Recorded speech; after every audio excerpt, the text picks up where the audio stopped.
Kain tayo. Ulam namin ay TL ng manok. Magsasayaw ng manok. Ayan, so isa lang ang plato namin tuwing kumakain. Ayan ang aming kulit.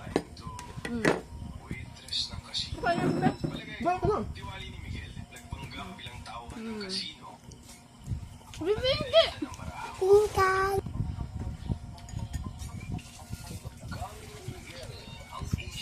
Sarap.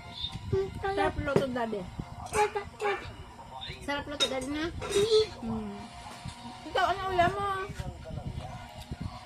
Noodles. Yung anak ko nag-request ng noodles kasi ayaw niya ng TL ng manok. So, ang ulam niya is noodles. Oh, mahilig siya sa noodles. Chinese yan eh. Chinese ikaw, nak? Chinese ikaw? Ano yun? Sabaw. Akong tamay. Akong gamay. Akong tako. Dako-dako mo. Sarap yung TL ng ano? Masarap yung TL ng manok kasi maraming collagen. Good for health. No?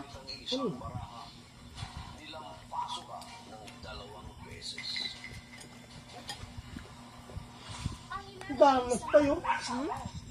Damos sabay. Wala naman siguro.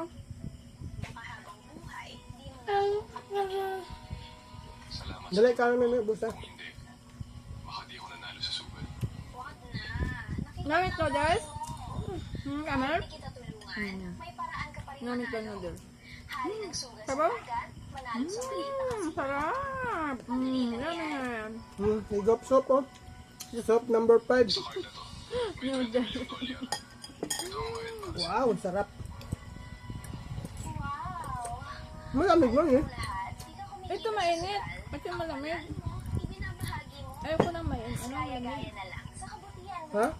Ito mainit. Kaya nga malamig man yung sandok ko. Hindi ah! Malamig ka naman, malamig. Ito mainit na nga. Kaya naman ako nagkwa. Dito ka nagkuha. Hindi. Bahaw to. Doon siya. Huwag mo naman kanon yung tawag ko yung taga. Ito ang bahaw.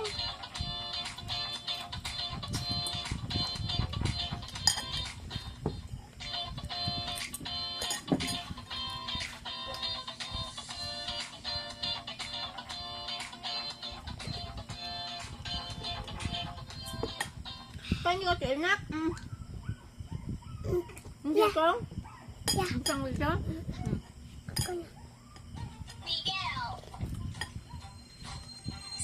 Malapot kasi yan. Ang Ang paa. Kailangan magugas ng kamay. ito yung gusto kong luto.